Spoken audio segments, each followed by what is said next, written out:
I want to talk to you about my friend Charlie Crawford. He's a 10-time NFR qualifier. Charlie Crawford, time to just shake it out and win. Got it on him fast, set there up. We are. Here's a day nice money run. lead. You betcha 3-8. That's an absolute perfect run. Timing was perfect from the time the first swing is up. He's got the control. Charlie made it happen by being timed up with his horse with the steer, and being able to not just rope, but to pick that steer's head up without changing the momentum for the heeler at all. We know his beautiful wife, Jackie, all three of their beautiful children, the founder of the Liberty and Loyalty Foundation, which this year will exceed $1 million raised for military and first responders. I've said it 1,000 times. Charlie, it's time to rope, nod and ride, whip and spur. I want to welcome you to the Charlie Crawford Podcast. Let's ride. All right, today I've got the legend. Finally, we've got Brock Hanson on the podcast. We've been talking a couple weeks to get this done, and I'm excited about today. You, Brock, are probably the most DM'd guy that I've had on the request on getting you here and getting you in this seat. So thanks, man, for coming out. No, I appreciate it. I'm happy to be here. I was hoping you'd probably been laying a little bit low here recently with the weather because we've had a lot of rain this week, but you said that you still weren't able to get it done. Yeah, no, I kind of crashed over there at Ryan Motz's place, and with the indoor, he got put up and everything. Not many days off. Used to look forward to rain days, especially this time of year. You know, it's like, man, wish we could get some rain and we could call it, and not anymore, which works out great this week. I mean, the futurities, starts tomorrow, and been getting to keep working horses and do everything. So it's been good, but yeah, there's no excuses for a day off. Man, for the futurities and training and things like that, almost an indoor's a must. I agree, especially down here, because you never know. You can't rely on the weather. Yeah. We're only supposed to be able to get this much, and we got it. Yeah. Yeah, it's been wild. I'm headed to Alabama this weekend for a clinic, and I called up Kubota. I said, man, you guys better lube up the chassis. Better get my lawnmower back to running and and get the oil change in the blades because I'm going to be busy the next couple of weeks. Yeah, it'll green up. We were joking about it. The last couple summers I've stayed home and Ryan's rodeoed.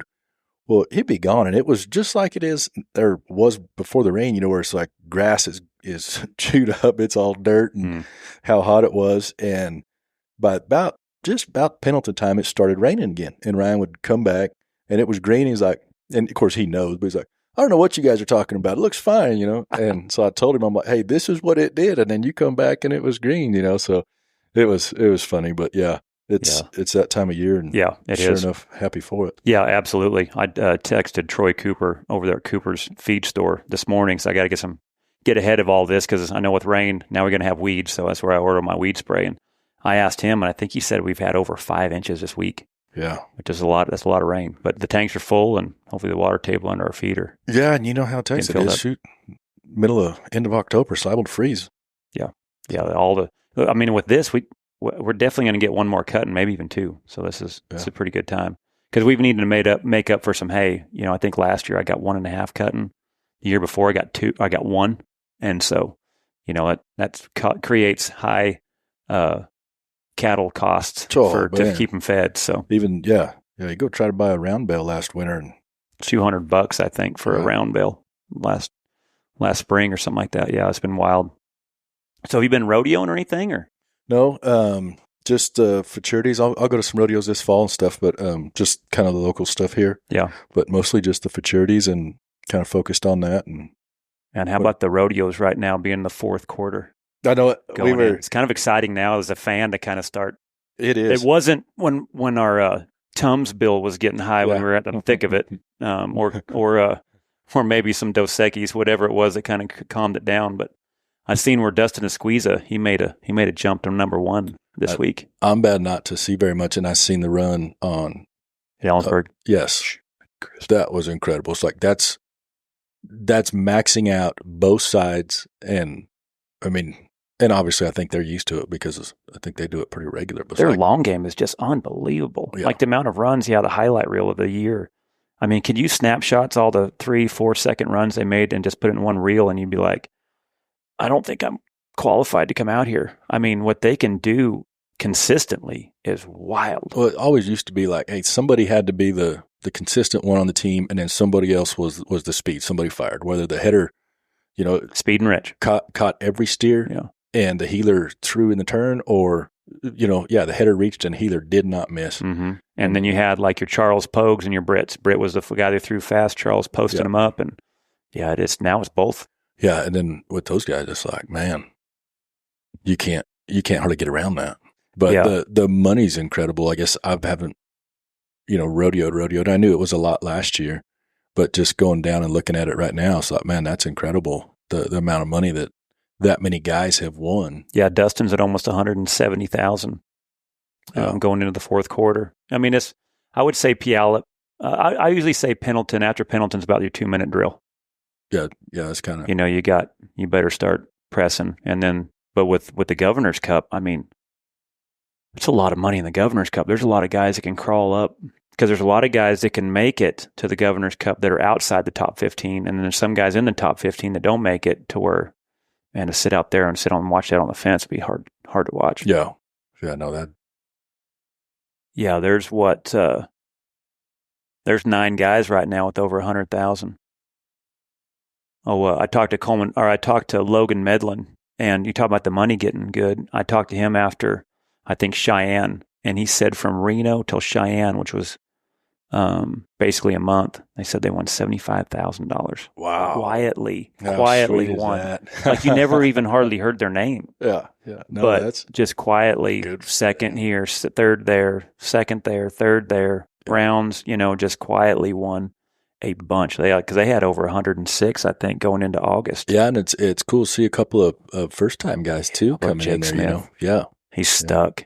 Yeah, and he's grinded it out and earned it. No kidding. He tried to figure out which end he wanted to do. Talk about a switch ender. He's paid his dues for sure. Yeah, he's grinded both sides. Yeah, Brenton Hall, they just come off a win over there at Ellensburg. And then Andrew, he won, him and Von On won Kennewick the week before. It's amazing how fast those wins, though. Now it's on to the next week. You kind of it's kind didn't seem that long ago, and now all of a sudden they're just barely scraping the top 10. Begay back again, say it quietly. Just him and Coulter quietly getting it done. Rogers, that's been a heck of a summer. They ain't had much one this winter, and he just does what he does. No, and like you said, all those guys. Gosh, dang, that's incredible. That's great. I remember. Yeah, 15th is 94,000. Yeah, and this week is Puyallup. You got guys like Clay Smith outside the window right now, 16th. Nelson Wyatt, 17th. Luke Brown, you better watch out for him, especially at the Governor's Cup. He's gonna ding him, and I think 20th is about 80,000. So that's on the head side. And I remember looking at something. Is the money split? Like the teams that have been together, the positions are way different. There's a few of them, probably where some made it in, because I think where some of these guys roped in the winter, I think that's where Von On didn't get in some of the winter rodeos, and Andrew Ward picked up a couple guys, so their money's different.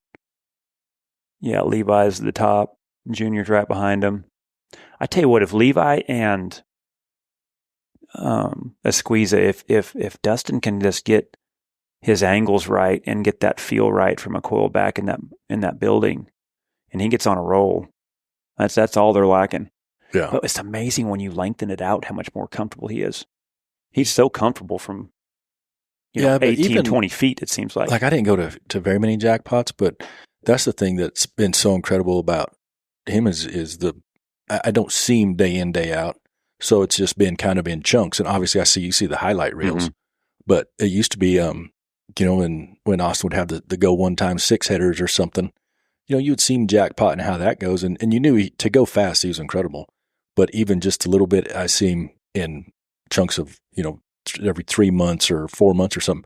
Hey, that guy's still getting better all the way around, even jackpotting, it's not like he was just set. Like he's still growing as a professional header, that's really and that's cool the one see. thing about that NFR too is whoever gets on a heater. If you're in that, even the 15th, if you freaking rock on and even the top guys stumble, there's enough money won.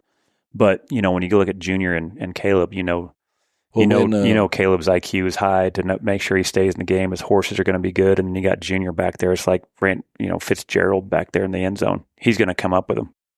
Yeah, and like I said, even right there, the top 7 guys that are up on the screen, they're all capable of being world champs. You know what I mean? They're all incredible. Yeah, they really are. Yeah, that Thorpe's a winner. Him and T Wade in a good spot again. And then you got another first timer. Looks like they've got a good shot out of that Caden Perfili. I think he just won Ellensburg, I believe. Yep. Him and Hall, and then Torres is doing good again. Kobe Payne might get it done this year. He's 10th. He's been knocking at the window. I felt bad for him the last couple of years, man. It's got to be hard watching your partner you rope with dang near all year get in and just barely out. But yeah, and then I said I haven't rodeoed and come out of the loop, but then there was so many mixed deals of if he was in or if he wasn't in or back and forth, and I was like, gosh, emotional roller coaster right there. I mean, somebody needs to do a better job of keeping track of this deal. If you're going to put it out there, I mean, PRCA, like, hey, get it right, at least when you do it, you know? Yeah, absolutely. The audits, and I've been listening to the Breakaway girls, just, I'm in the Breakaway loop pretty good. Just the drama they've had all year in the WPRA where they don't even know the standings. Like they don't. You're kidding me. I didn't even know that. They've been having heck with the tour standings. Like they've been constantly auditing and they're still not getting it right. And I remember some of the girls said they called in and like the WPRA, I think last year said, well, I guess if we'd have known that it was going to be so important, we'd have, done a better job. Like, wow. Wow. What were you expecting? Wow. You guys are a little out of the loop, ain't you? Yeah. JC Flake, he made he's right there at 11th. He's got a shot too. Coulter and Paul and Rogers, that's a good team. That's a really guys good just team. Knock them out. Yeah, Hunter really Cook's team. been healing. And Brady's 15th with Brady Minor with 95. And then you got your veterans right there that are not going to let you sleep at 16th with Patrick Smith and 17th at Von On. Yeah, it's fun to watch this time of year, though. Yeah, and it's even getting to the spot where, I mean, the rodeo count needs to, it comes into play who's managed that good or whatever, I mean, that's always been a deal breaker. Like, I mean, even last year, big deal breaker last year. Yeah. I it's a little bit easier to watch from this side of the aisle for sure. A lot less stressful for sure. So what, you originally came from Colorado, correct? Yep. Born and raised in Montrose, Colorado. Yep. And then what did you always grow up roping?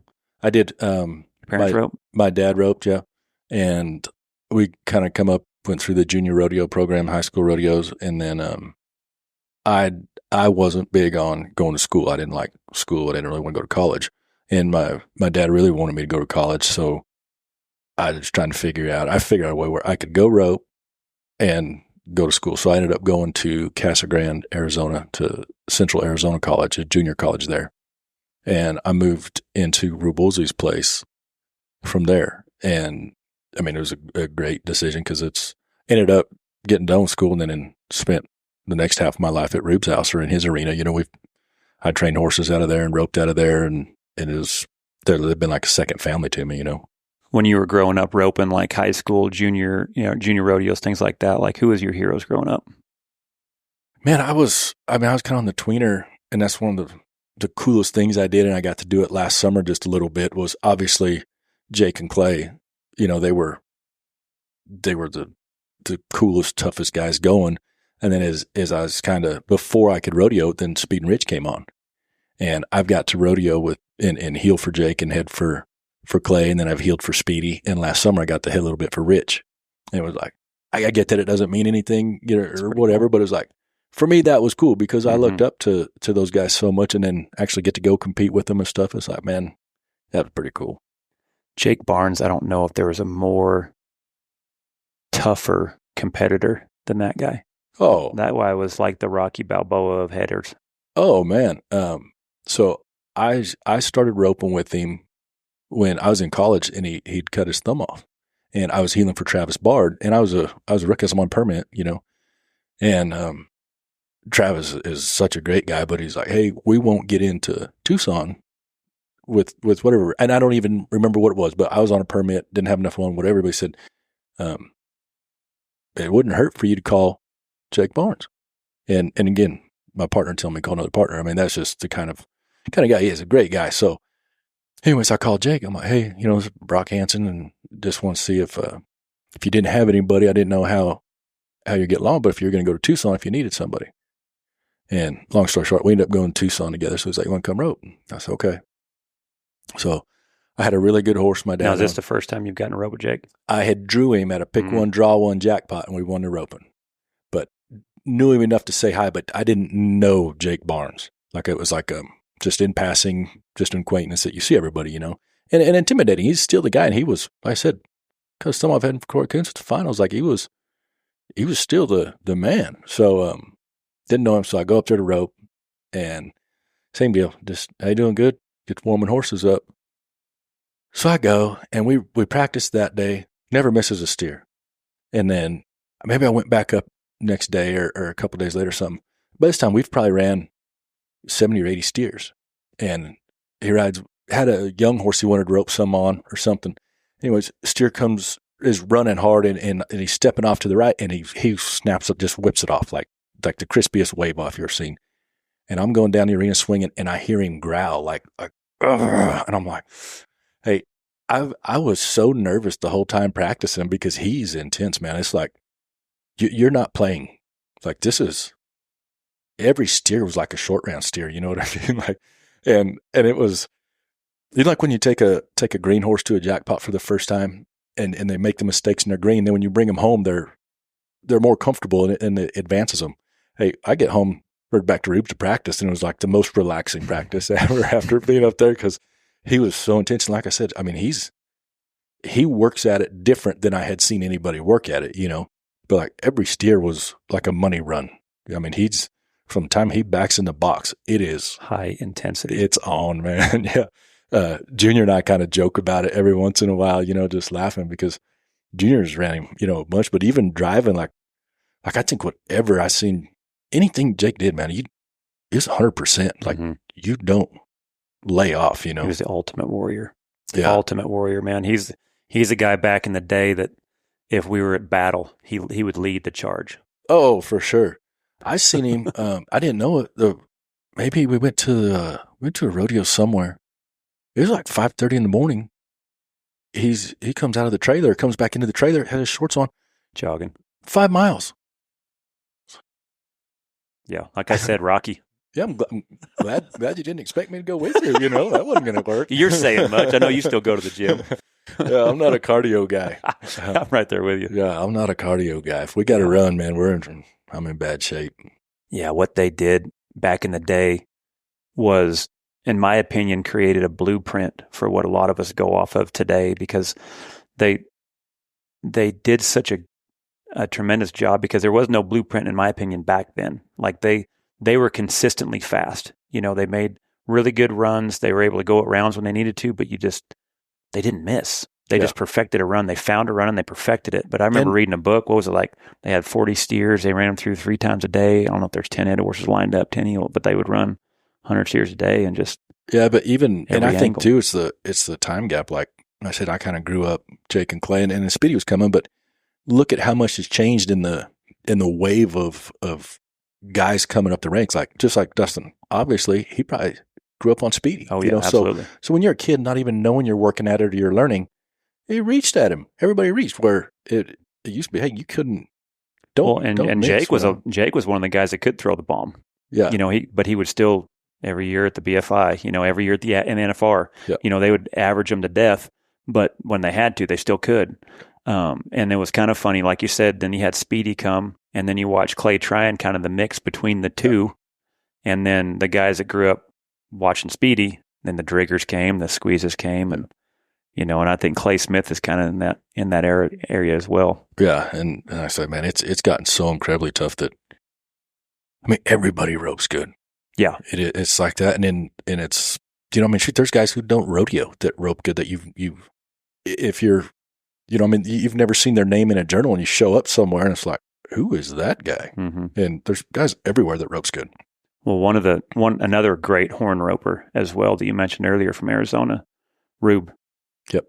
You had to have learned so much being able to stay there. When I moved, when I was little, I headed full time, and I headed for my brother, and then in the age gap, whatever, the 9 to 12 or the age groups into junior rodeos, he went up to the next age group. So I ended up going to heel, and my family is real good friends with the Lancaster family over there in Denver. So Luke and I were going to rope together. Well, we both headed at the time, and our dads decided we were roping together. So one of us had to heel. And of course, when you're a kid and it's like, you're supposed to head and all you ever want to do is heel because they tell you no. So it's like, hey, you always want to heel? Now you get to heel. So I did. And, I had maybe heeled a few steers in the practice pen, just messing around. I roped nonstop. It's all I ever wanted. But, 2 weeks later, Vic McKinley and Jay Ellerman had a roping school in Norwood. And I went to that school and basically started my heeling career under the supervision or the guidance of a real healer, and of Jay? Vic McKinley. Oh, Vic. Yep. I went to the healing school and went to Vic's school. And then, like I said, I think I was 12 at the time. And then, I went back, I think in the old system, I was a 5 healer, and I went back to another one of his schools. And just the foundations and I think that helped me so much because I learned correctly on his system that it made sense to me and it worked for me. And that was the foundation of my healing and started there. So I did that all the way through, high school and college. And then I moved to Rubes and healed high school rodeos, and then kind of got to the time where it was kind of out. It's like I still wanted to rodeo, and I guess I was smart enough to realize that, hey, there was guys who healed. And I've always tried to be fairly realistic because my dad was always big on, you can't make a living rodeoing. And it was like, oh, I can make a living rodeo. Like, I'm going to rodeo, and his deal was, he supported me 100%. Him and my whole family supported me 100%, but they weren't going to fund it. It's like, you're either good enough to do it or you're not. So that's up to you, 100%. We're behind you. Get a jam, call or need a horse, whatever. But if you're going to do it, you're going to do it. You make your own sacrifices and everything else. So I was determined from since I could remember, I was going to rodeo. So it worked out great, not even knowing at the time, but moving into Rube's place because he did it. Like, he knew. I mean, I couldn't have went to a better spot. I forgot how many times did he make the NFR? I think 3 or 4 anyways. I know a couple with Corey. Yeah. And then won the BFI with Corey, and he was one of the guys at the time. Yeah. And great so, at head loop, like through head loop. Like, it was professional. And that was the joke it wasn't a joke. So when I moved into his place, there was, 8 or 10 of us college kids, and he had just bought that facility down there and hadn't got like the snowbird camp up and rolling. So it was, hey, he had bills to pay too. So he ends up getting stuck with a bunch of us college kids there. And, we all lived in fifth wheels, and he was doing schools and lessons and just getting started in that. Well, the way he could do his head loop, we'd never seen anything like it. I mean, it's basically, hey, make it curl without pulling your slack was the deal. And the curl would come over the top, which Rube had lived with Jake and Clay. And so he learned, stuff from Jake Barnes, and Rube's phenomenal at explaining stuff. And his personality was so much different than like my dad's or how I was raised. So it was just he was a great mentor, but he would get us out there, and he wouldn't tell you how to do it exactly. Like, he would work with you, but he'd make you grind on it to, hey, if you're going to learn it, you figure it out on your own. And that's kind of with everything. So he would do the deal. Well, there'd be, we'd have a dummy set up out in front of the RVs, and there'd be 10 of us roping the dummy trying to learn this headshot. And we all thought it was a trick. And then he'd come watch him do it. And it's like, man, that's not a trick. Like, it's angles and everything, but I mean, it's like, we were doing it like it was a pig trick. And then once somebody learned to do it, I remember, learned to do it. Well, then it did become the pig trick because nobody else could do it, And so it took me forever to learn it.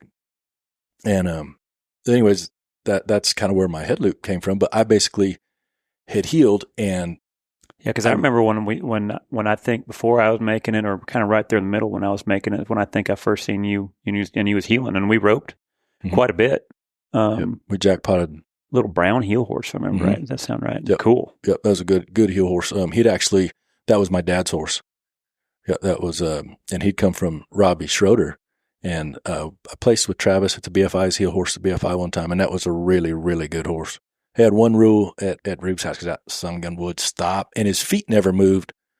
But, I mean, he would just cripple cows, and we called him Slide. And Rube had a rule, no dallying on Slide at the walking in. Like he was a cow killer, man. And feet never moved, but he was a stingy, full contact horse. Yeah, because I remember when I was roping with you, like you had a good style. Like you get over the top of them, heeled real consistently, but you're fast and a good loop. Like it was very, very correct. It was.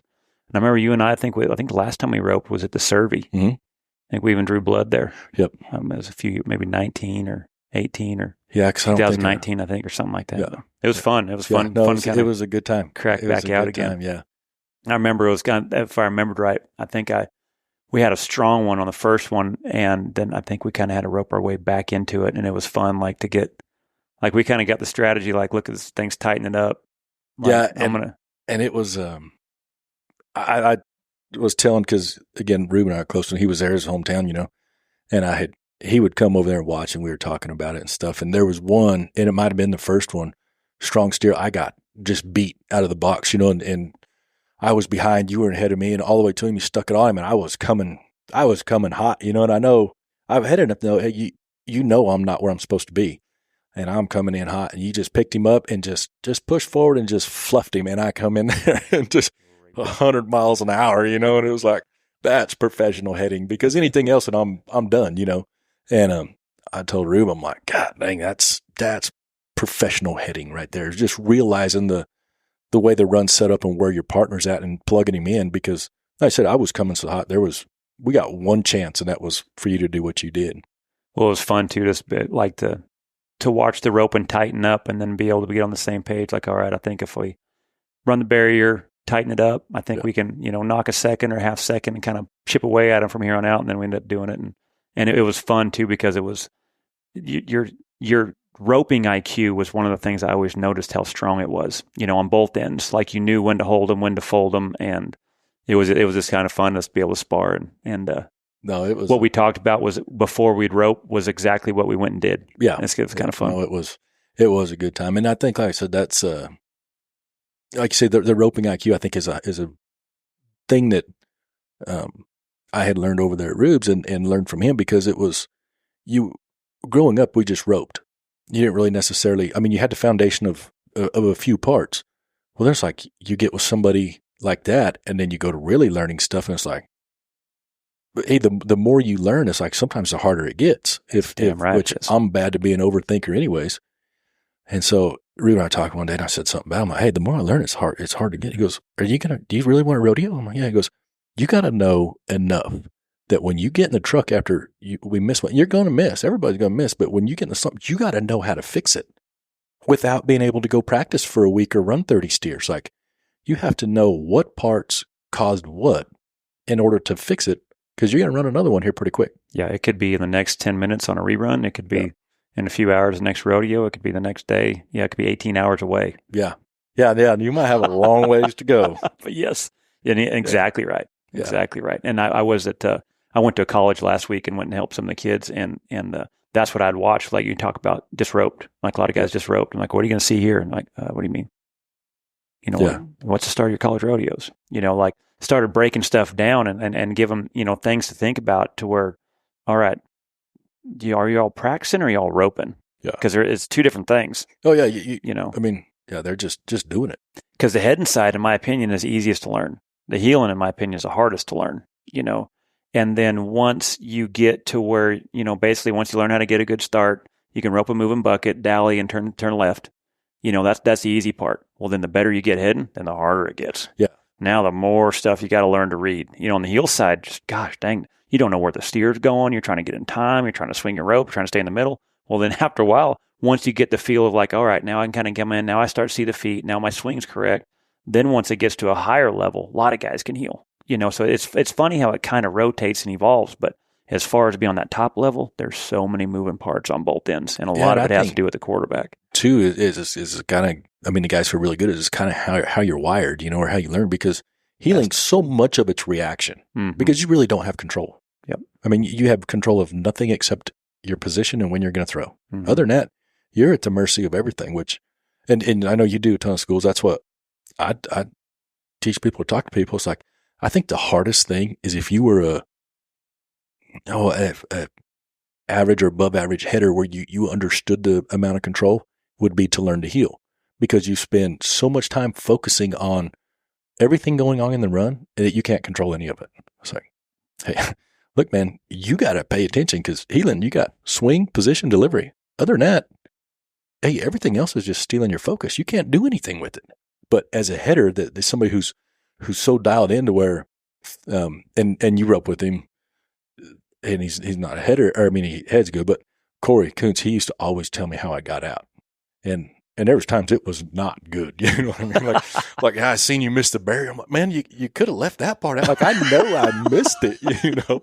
And, but Corey was always good about watching him, but still, it's like, if you were a header, it's like, hey, you don't need to be paying attention to what he's doing over there, because you can't help him, you know? And obviously Corey's way more advanced, but I'm talking to 4 or 5 or somebody learning or whatever. It's like, hey, you pay attention to you and what you can control.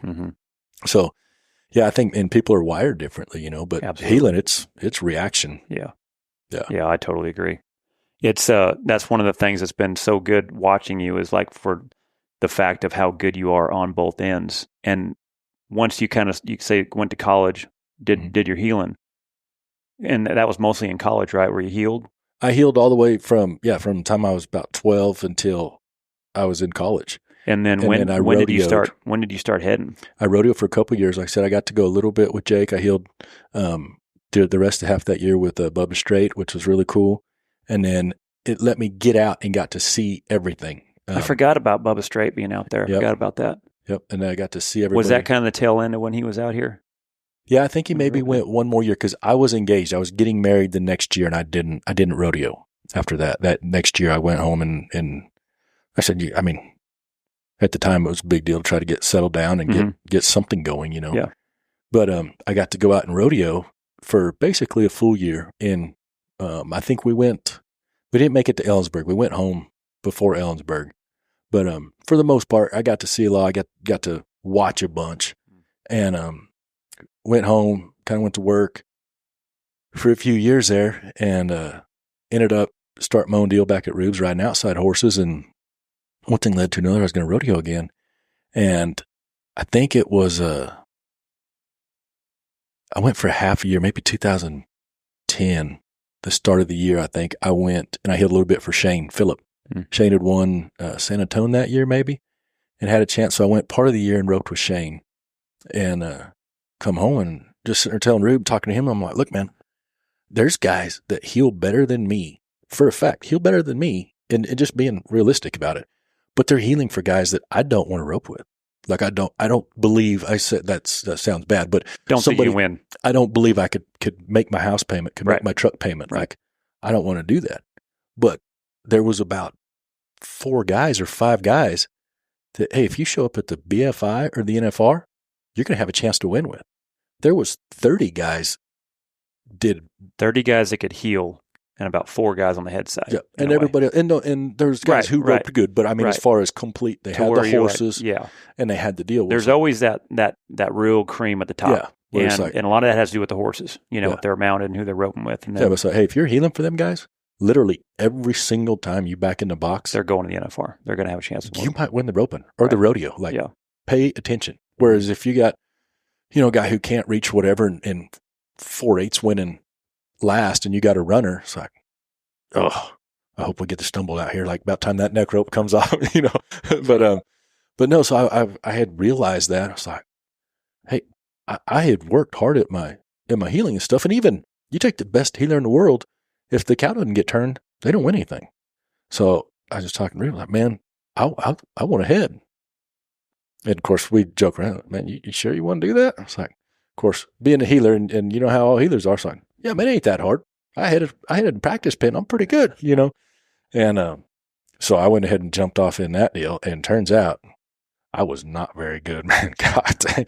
Looking back on it, I was terrible and couldn't score. But I was fortunate to probably be, or I was damn fortunate to be at Rube's house, because if not, I don't think I ever would have made it. But to having a mentor in a way, or somebody that's already been there, built, that's such a good good way to get started. I basically built my pro heading career at his house, you know, and by that time we were close enough where, I mean, when I was wrong, he didn't have to sugarcoat it. It was like, hey, that ain't going to work, you know. And of course, I was hard-headed enough to prove to him it was going to work. But I mean, we get along great. But yeah, I was very lucky to be able to build it right there at his place. And but it was hard. Like what do you feel like was the hardest thing when you went from heading, and not so much just heading, but like, what did you see like that was the hardest at that level? For me, it was scoring. I think, like I said, there's so many guys that rope good. You take the top 15 healers in the world right now and go watch them rope the head and dummy. Absolutely. You wouldn't know they were healers. But I mean, I'm friends with most of them. I'm not trying to make anybody mad, but put them on a horse and go to the BFI. You're going to know they're going to be a healer because most of them aren't. They're not going to get out of the barrier every time. I mean, that just comes with it. But the amateur rodeo side, because I headed really good at the amateur rodeos. I went to Colorado for a summer, and it still doesn't make sense to me. But when you go from that kind of 2 foot under to even, that changed my entire style, or where my throw was, or where I had practice. So from 2 foot under to start at the amateur rodeos to even to going back to the pro rodeos, where basically the score is the same as the box, where it's even. Just that extra 2 foot more that you had to see was. Yeah, that's like I remembered going through that a little bit. Mine was the one under. Break me, man. I mean, downhill, you know, and you can kind of that amateur, that 2 foot under deal, man. You can get away with a different style of horse. And again, at the time, I wasn't trying to bomb. You know, I wanted to catch a lot of steers because that's you had to catch. And then once it got to catching, you go through a phase where, hey, just me not breaking the barrier and catching, I win the same as when I miss them out front. You know, so you go through the grind of it, but that was hard on me. Like I said, I could win something at the amateur rodeos at the shorter scores, and then got put out there where it's a big arenas, big league, and big steers and strong steers. Yeah, I remember Joseph talking about that when we first cracked out in 17, and you know, from the amateur rodeos around here to getting out there, that's what he was saying was like, just they're bigger, they're stronger, their strides longer, like they're getting away, and you know, it's the same on the head side. You know, a lot of times the amateur rodeos, they're just shorter start, slower steers. They're right there. Yeah. You don't need as much horse, and there's some timing there that when you get to they're ready, and you almost have gain. Where some of these rodeos you get to, when you hit the start, you may not be they're still strong, like they're leaving you. And different kind of horse. Then too, like at the amateur rodeos, man, a good run would win something. Like even maybe fourth, but it would win something. You know, and you get out there with those guys, and it's like you might make a really good run, and it ain't gonna win nothing. Like you had to. Blast. You had to press every time. And then you go through the deal where you've been to a few and you're not winning, and you're you know, kind of getting a little nervous about winning something, and maybe this is expensive out here, you know. Yeah. And then you back in there, and the guy right in front of you just blasts one and goes 4-5 over a long setup, you know. It's like, oh, when I woke up this morning, I was thinking I was going to win the round, but gosh dang, you know, and then just blank out and smoke the barrier and miss him. You know, you go through, like I said, my heading career was hard on me.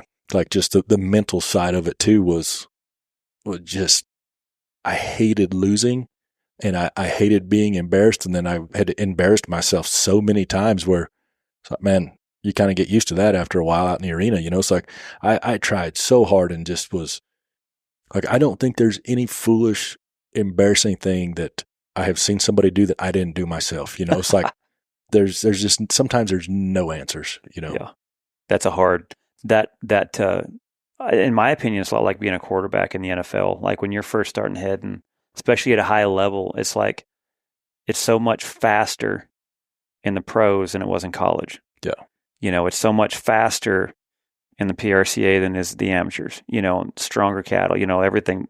And then like for a quarterback, which I always consider a header, is learning how to get comfortable in that pocket. Yeah. Learning how to read defenses. You throw a lot of picks and get sacked a lot, made a lot of round decisions. I mean, look at Peyton Manning when he first, like all of them. Yeah. And, you know, it takes a minute to mature.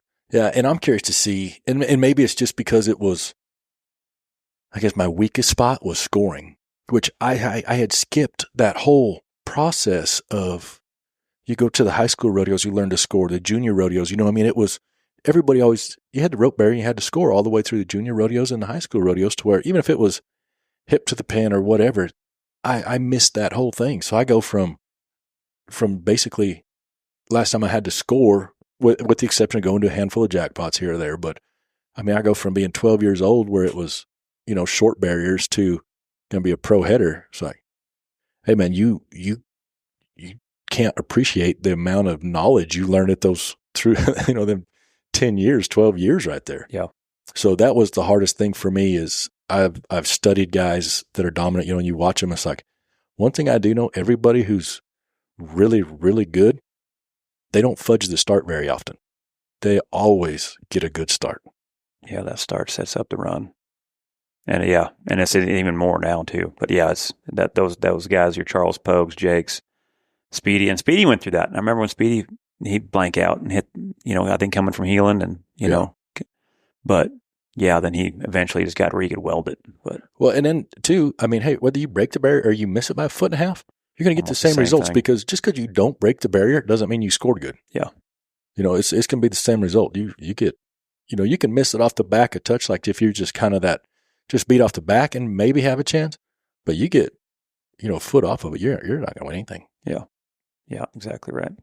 So when did you and Moti start roping then? So I had headed kind of that 2011 year, and like I said, it was pretty rough. And then into 2010 I'd headed, then I headed 2011, and I started the year I got to head for Clay Cooper a little bit, and then I went to BJ Campbell, and then Ryan and I started that early fall, right after I think maybe in 11. Casper was our first rodeo, yeah, in 11, and then we made the finals in 2012. So you had a sweet bay horse back then? I did, and that was Stripper. Stripper, yep. And then when did you get that horse? Because that's when I really seen where, like, you're roping. No, that horse was a difference maker for sure. That horse actually was started by a friend of mine, Cole Cooper, up in Colorado, and I didn't know any of this at the time. So I traded a lot of horses. Ray Siggins went through so many head horses, and he's always been good to me, and we always got along. So he would show me horses all the time, and I think it was maybe the Double Dollar sale in Vegas or something. This has been years ago. He comes by Rubes on the way. He lived in New Mexico at the time. He comes through there and goes, "Hey, I need you to ride this horse for me." And I hadn't rodeoed. I'm home riding horses. And I'm like, "All right, why?" He said, "Because I'm pretty sure he bucks. He's one of the last horses in the sale, and he's a big athletic some gun. And some kid in Colorado had him over there." I'm like, "The kid rode good?" He said, "Yeah." I'm like, "Who was it? I might know him." He said, "A guy named Cole Cooper." I'm like, he said, "You know him?" I'm like, "Man, he's one of my best friends." So I called Cole, and Cole's like, "Hey, that's a really, really good horse. He's a touch behind in his deal, so he's got a little more age on him, but he said, that's a really good horse." He said he was a client horse, and they put him in the sale. They had two of them. He said they were both nice horses. So I tell Ray, well, I get on him, and I run 5 steers, and I'm like, I'll take him. What do you want for him? And he was green at the time, and he said, no, you ain't ready. You'll mess him up. And Ray had no problem telling me how dumb I was or how much I didn't know, So he's like, no, you'll screw this one up and ruin him. So he ended up taking him, and it was probably 2 years. I had rode that horse at a couple ropings, at a couple rodeos, amateur rodeos. Ray had to go through the barrier, and this is before World Series, so everybody had to score. But that horse, Ray took that horse and went to the all-day deals, and a couple guys had tried that horse before I got him, NFR guys, and didn't get along. And like I said, I'd rode him in competition, so I would have got that horse on my way to Oklahoma City for the U.S. Finals in 2011 is when I picked that horse up. I went by Ray's and picked him up and rode him down there. Is when I would have first owned him. Like I said, I'd rode him with Lane at a couple of amateur rodeos here or there, and so I knew the horse, but I picked him up on my way to Oklahoma City. Yeah, the sucker was good. Yeah, that was a good horse. That was a really good horse. And that was like I say, that in 2012, that's where all of a sudden it just lit up. Yep. I mean, go from Nacogdoches over there to setting the world record at the time at 3.3. Yeah, and that horse was just, to the good as Salinas. Yeah, I missed the first one at Salinas on him, and 100% drew probably the slowest steer we had right to the middle of him and just watered up on the back of his head. And then Ryan and I, after the slack, had been winning the rounds, and they beat us in the perf. Those perfs at Salinas were the good spot. Yeah.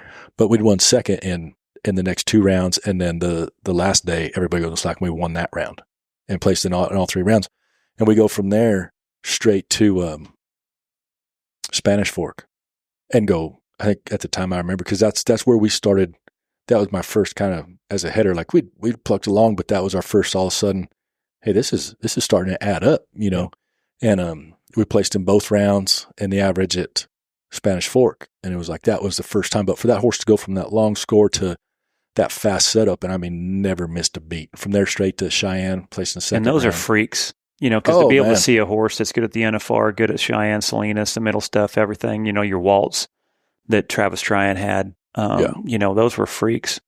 Yeah, and he was incredible. And he's probably the only horse I tried not to face. Like when you were full run competition, you needed to like encourage him and kind of posture yourself, but like, hey, you didn't send him.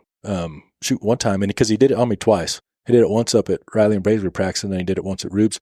If you faced him and sent him, man, he was so violent about it that he actually went down like over backwards, like slipping his butt and then come over top. So it was like, hey, just get a flag. Like it's going to be enough, But that horse was... He was an athlete. Yeah.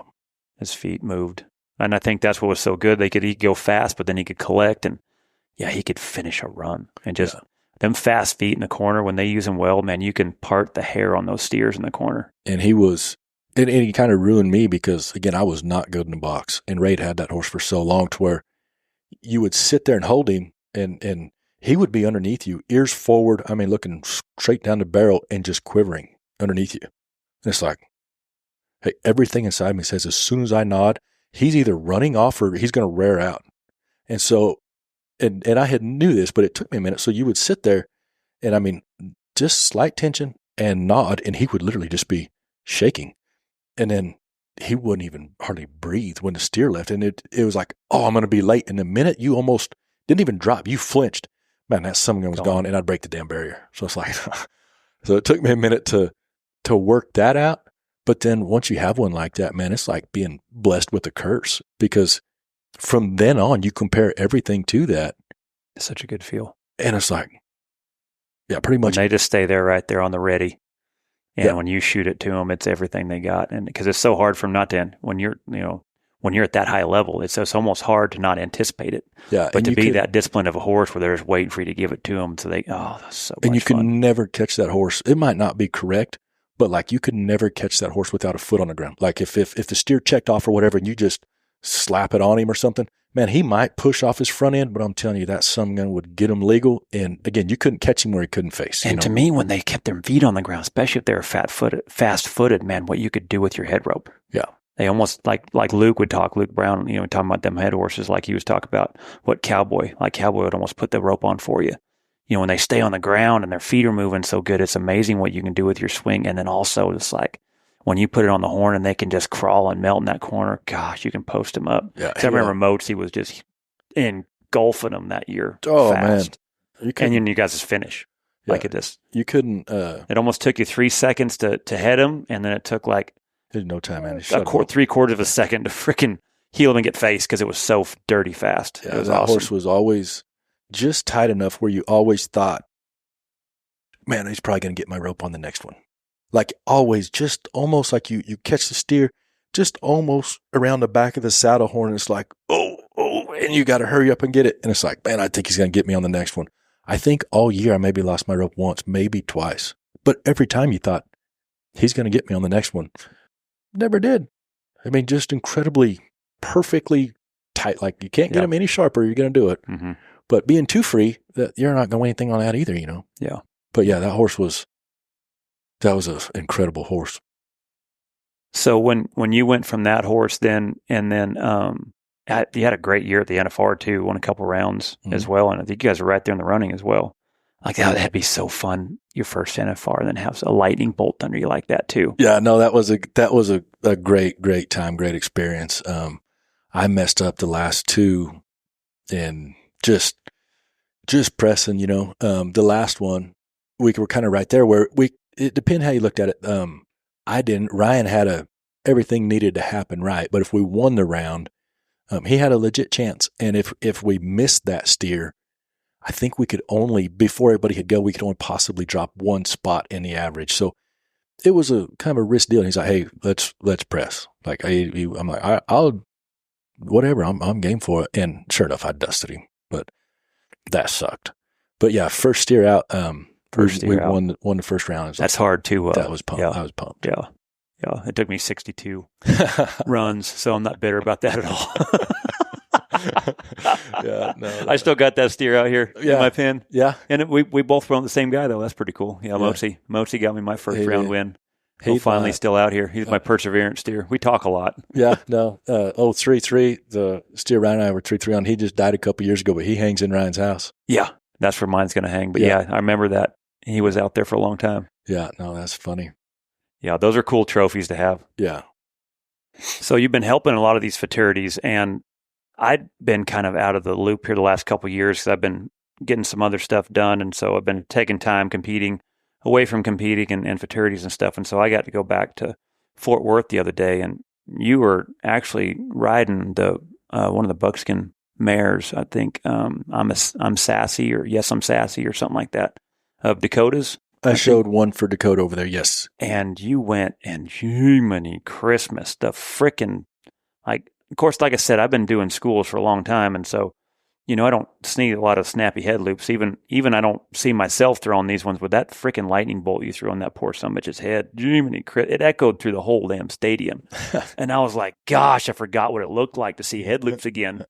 And you can see when I put that post out there on social media, I think you have a nickname going out there called earplugs because the amount of guys talking about this helping, said they needed earplugs for their horses or themselves. Even Cade was talking about, he says, oh my gosh, dude, in the practice pen, he'd come in there and just throw thunder on them heads, but then just pop them out of there. He's like, when you hear it crack like that, you're like, you almost getting, amped up, but then they just melt them right across there. He's like, I needed him to come help me a couple times just so I can get used to hearing the crack and then know that I can still settle down. But that freaking head loop of yours, Jiminy Christmas. Must have been a lucky shot. Maybe. Extra crispy. Golly, it's awesome. So I would say probably Rube, just a lot of the stuff that you'd learned throughout the years is just what created that freaking nasty ass head loop of yours. Yeah, and it used to be, and I don't mean nothing by it, but I think there was a spot there where, even you, when you hit it and everything else, man, you put it on the horns. Oh, yes. I had healers down near putting football helmets and shoulder pads on to protect themselves when I hit it half the time. But I think that was part of it was the style was just, hey, all the way to them and do it right. You would be a professional. If you're a professional head, have a professional head loop. It's what you do. Mm-hmm. Do a good job of it, And don't get me wrong, I throw plenty of clunkers, and there's a lot of times I'm so happy that clunker went on, But just kind of all the way to the steer and do it. It was, like I said, that was Rube's deal was, hey, take pride in your loop. If you're going to do it right, So when you get up there, because to me, this is what's so cool for most headers, from a 4E, even the 5s all the way down, when a lot of the guys are futurity and they're roping from the same spot, they might be roping on the way in with some more, stronger steers or more momentum, but in a way they're roping from the same spot because you get docked if you reach. Yeah, no, the goal is to use the horse. Rate and, yeah. So what are you looking at? What is it you feel? What is it that just frickin' makes your head loop so much better than everybody else's? You feel like what do you focus on? I really don't. To me, maybe it's the angles and stuff. I'm a little bit taller and it's a little bit steeper swing, but honestly, I try to make it forgiving, catch a big area. You know what I mean? I don't try to lace it on there. It's hey, you create as much forgiveness, but I think it's clean is big. It's got to go on clean. And just say everybody, kind of joke now, you see guys rope the dummy and they stand back there and they just rack it and they whip their slack up real high and stuff. It's man, make it curl without pulling your slack. That's what we learned or what I learned. That was at Rube's. That's what it was. His whole deal was making the curl come over top of the back just with your loop. Don't cheat it. Don't pull your slack. You just rope it and have your curl come down and over top of the back and kind of lock it on. And that's literally all my head loop is just that, Created that feel, knowing where your loop is. Yep. A lot to that feel. And that, to me, that's your free throw shot. Yeah. And throwing a football. It's a lot of reps. Stride's got to fit too. Yeah, absolutely. Totally agree. You get on young horses or whatever, if one lopes up there in the right lead or the incorrect lead, hey, I'm 50-50. Pretty good chance I'm splitting the horns. Yeah. long stride, especially if it's long and up. Man, yeah, no feel whatsoever. You're just roping on your own. Yeah, I kind of get that shove it at them feel and stuff. But I think that's a big part too. Is I've been real lucky to find the horses I found, and they all fit pretty good. And you don't reach a lot at the futurities either, do you? No, like you run up there a lot of times. I try to run up there every time. Yeah. What do you feel? There's a certain lay of loop or lay of rope that you use. What kind of head loop do you use? What head rope do you use? Lay, things like that, to where when you're roping in position, you feel like you got the best feel. I'm a Mach 3 guy, fastbacks Mach 3, but I use them pretty firm. If I use them too soft, I'll tie them up. Like when the curl comes around, it'll knot up. Like I can't do the soft ones. I use a firm soft, or even in the 4-strand stuff, I use a medium soft. Medium soft, Santa Maria. Yeah, I don't do the double X or the other ones. So you're a soft to medium soft? A real firm soft to a soft, yeah. And then what, and you're also, this is what's so cool about the fact of I think as being a helper, you're able to do both ends. Mm-hmm. And so to me, that makes it to where there's twice as much money as you can make, as opposed to just being able to help one end.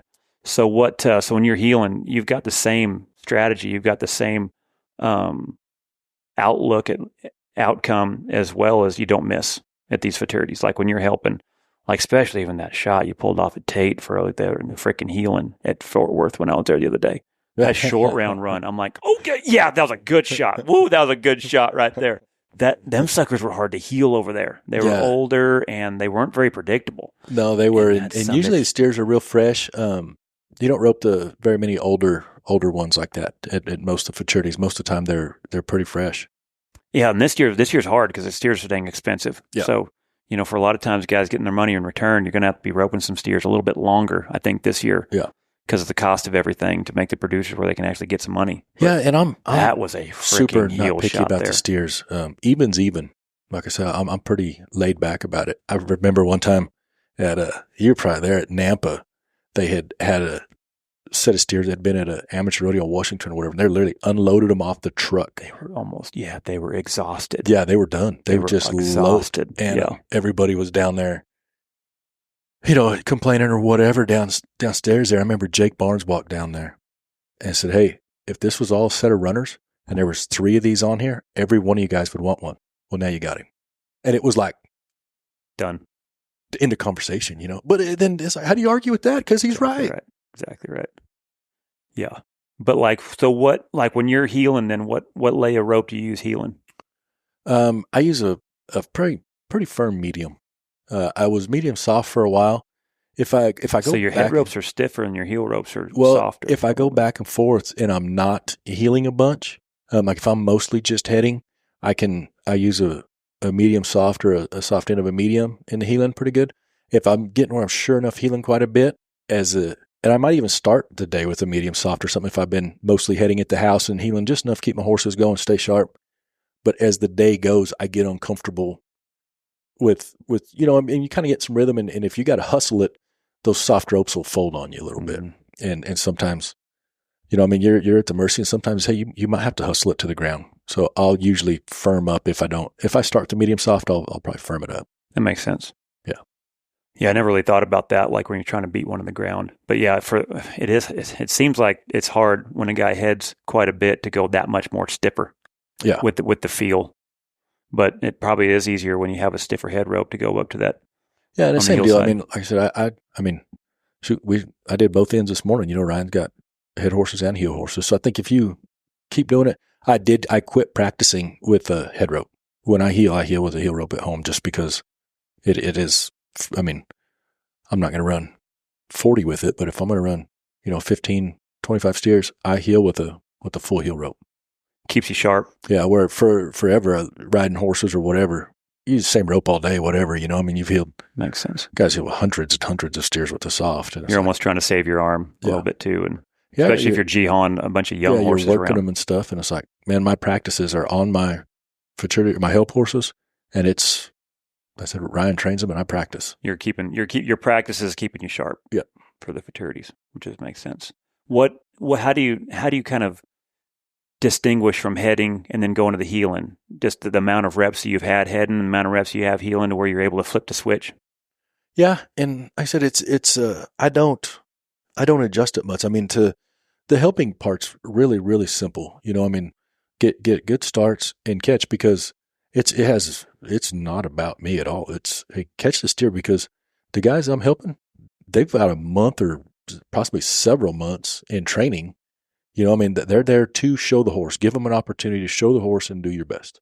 But at the same time, and you've had it enough, that there's a rhythm to the run. Keep the rhythm, but I always try to load, like catch the steer and load him just to give a read, because I know some of them are pretty advanced, but honestly, the 6 years old is the oldest horse I'm going to head for. So like the 4-year-olds, they're all in different stages. Different trainers get different horses separate times of the year, or one might be behind or whatever. So unless one of the trainers says something to me, I try to, hey, just real basic, all the way to the steer, let them see me, catch them, load them, and give a good pull. Yeah. An honest pull, Have you found that some of the horses that you have may fit other heel horses? Like, because I remember I was helping Cade a couple years ago at one of the futurities here in Stephenville, and I had Cotton, he was real fast-footed. He was like almost one you can go in the middle of the arena and like tee up, almost a little bit like you're talking about when you had Stripper, like just. And then I had one that wouldn't have much run, but he was flatter, and I could row from a cold back real good, and I could almost get him before they got away, and then just slow them down where they can just come in and just melt them right there to them. But it was a different kind of run. Yeah. Like, do you have some that, like, in certain horses to, like, this kind of fits, or are you just doing the same thing enough to where... Yeah, I'm kind of doing the same thing. And like that way it's easier for them to read. Yeah, just be the same. Like, if you watch me help 5 guys and then you're the 6th one, you're going to know what I'm going to do. And a lot of times I'll put my horses on rotation. Mm-hmm. So, like, unless there's something specific, like I've got a black mare that I ride strictly, or basically for Les Oswald. Like, our rhythm, just for some reason I bought her. And went and just, again, I usually put them on maybe 2, possibly 3, and I switch. Like 2 steers, maybe 3, and I switch horses. 2 switch, 2 switch. So they never get gassed. They never hardly even break a sweat. They never lose their air. So I do. Well, just for no reason, I rode the black mare and just run the first steer, and Les just, tees off, and then come right back and did it. So I'm like, I might just ride her for Les, just because it was just, you could tell when you can recognize when it starts the day. It's like, so that's been Les's horse. It's because there's certain chemistry sometimes in the feel that you can feel it sometimes. Yeah, I remember like going through healers, yeah, and then their horses. Like I guess there's times I remember certain partners that I had. I remember certain horses and their certain horse, like it just matched. There was a feel right there. Yeah, and she's a little bit like rope 'em, and she's just maybe a heartbeat late picking them up. But I'm telling you, he heals almost every steer leaving the turn. So it's like, man, I'm just going to leave it. And he's done really good. But other than that, like I said, it's pretty much the same. And I try to just mostly put them on rotation. So when you go to these futurities, how many horses do you usually bring? Because you do both ends. Yeah, usually, I got a pretty good idea of my numbers when I go. I usually take 6 horses, probably 4 to head on and 2 to heel on. But I got one that I can head and heel both on. So like when you travel to South Dakota, it's do you have a rig or do you have to send some? No, I got a 30-foot stock combo, and I load them up and head out there. Mm-hmm. So what are the prices on some of the helpers? Like, what's kind of the high, what's kind of the low? Because a lot of people are curious, like what the helping, because you've made a business out of it and you've done a good job, and a lot of other guys have as well. Tate commented on it pretty good the other day, I thought, when we did a podcast together. He said a guy like Brock Hanson has literally developed a craft to head and heel since he was 8 years old and perfected it. And what's good about these futurities is the fact that if rodeoing was done, basically the things that he had mastered after rodeo was basically done. And what he thought was cool was the fact that the horse show futurities allows someone who's protected that craft or perfected that craft to basically go into now what is designed for your craft to just excel at, which is where you're at. It was kind of a fluke deal falling into it, but I do a flat fee for the most part. Like, there's kind of different ways. Some guys do, X amount of dollars plus 25%. Some guys is no flat fee at all guaranteed, but a third. There's a couple of those around, and then there's just the straight flat fee. So some of them do a third, and that's correct, that. and that's what they win. So yeah, a lot of times it'll be take the fees out. So Mhm. your fees just you win $10,000, fees are $1,000. That goes out a third to the owner, a third to the trainer, a third to the helper. got it. That's one way. Another way is $250 or 25%, $250 a horse or 25%, whatever greater. And again, usually the fees come out. They 10 that, and then there's just the Then flat there's guys fee. that are flat fees. Yeah. And I've heard between 500 to 200. Yeah, just stuff kinda, like that. There's no right or wrong deal. Majority of mine's a flat fee guy, and I'm high. But if I miss, just say I'm helping you, and whether it's the first one or the short round, if I miss the steer for you, I'm only charge you 20%. Just cover my cost. Yep, Cover what it takes to get there. When I leave, I don't bill anybody for my fuel. I got fuel, stalls, hotels, all that's on me. Plus, I mean, I've had to, to buy those horses that I have. Like those are mine. They're not. I mean, I think all but maybe one of my horses, maybe two, has been to the BFI. Like I got solid veteran head horses and heel horses. Like I'm not seasoning stuff. I've got, I'm trying to do a good job where I am high, but I'm hope I'm worth it. Yeah. I practice all week and don't get paid like my work at the futurities, but I spend no different than rodeo. And I mean, you spend your whole time working at home for free, and then you hope to get paid when you show up. My deal is similar, except as long as I do my part, I'm going to get paid, And if not, like I said, the kind of the deal is people want you to know that you got some skin in the game. You're kind of on the team, And hey, if you think I want to leave 80% of my fee on the table, you're wrong. Like I want to do a good job, and I want them to do a good job, so they keep using me, Yeah. Well, So- you've because Cade, him and I were talking about it the other day, and he was like, I just know exactly where they're going at all times, and for, in my opinion, as a trainer, you've got enough stress, you have enough anxiety, you have enough in your mind of what's going on because you're riding a young horse. Yep. You have enough on your mind. And, just listening to what Cade was talking about, the one thing he didn't want to have to worry about was where the steer was going. Yep. You could tell, like, you take that off of his plate. So he's got a young horse that he's got to make sure that this sucker does his job to where he didn't have to worry about yours. And that's what I think you do such a great job of, especially for a lot of the healers too, is the fact of that you do such a good job, they can worry about what they need to worry about. Yeah, and you've had it enough too. I mean, like I said, we started talking about you've plugged when I've healed for you've kind of plugged me in before. Like when you rope and you gain control of that steer right there and go to load him, and I call load him, you get his head and his shoulders. Mm-hmm. Hey, you got a pretty good idea where your guy's at. Well, same deal. Them horses, you kind of let them, like I said, they're babies. I mean, I know some are really advanced, but as a whole, hey, they're still babies. So like if I rope them, kind of gain control, you can tell when, hey, he's locked or not. And I'm not going to go too far, but and on top of it, the steers are all fresh most of the time. It's not like you're roping some veterans. So like you can't just stack them on the end of it and fold them, I mean, so I try to rope them, load them, and kind of halfway get them pulled together going down the arena just to touch that horse locks in, and then just keep their head and lead them out is what I'm attempting to do. And now, don't worry, I've messed it up a lot, but it shouldn't be tricky. Yeah. And then what I seen also was what you did at Tate with Tate right there in the short round at Fort Worth when that steer, I think it was the gray, man, good start, got in front of them. Well, them steers, they were unpredictable. I don't know if they were natives, but I don't know if they were heifers or not. I don't know. I couldn't remember. I just remember they'd been roped enough. And you come in right there and that steer went to post up and you went to friggin' let it go. And that steer got unpredictable and widened and almost lifted one of them legs up. And it's one thing to help your header right there healing when they post them up and you can just clean up. It's another when you're committed and, oh shit, I've got to pull off a shot. Yeah. and you're able to do that too. And honestly, it really wasn't because, and I did, I exposed myself a little bit, but at the same time, you got an NFR header. I mean, Tate knows, and that horse is, for the futurity, that horse is pretty veteran, and he's got a lot out the front, and he's got a lot of momentum. So and again, it was kind of the route, and you sure enough know I'm roping with an NFR guy. I've got to been healing for Tate all day, and his style is aggressive. It's up to the front. Like I said, he's still sharp. You know how it's kind of going to go. So the steer kind of stepped into him, which if it's a short round run and that's a real jackpot, it's like, this is perfect. And sure enough, but like he does the same.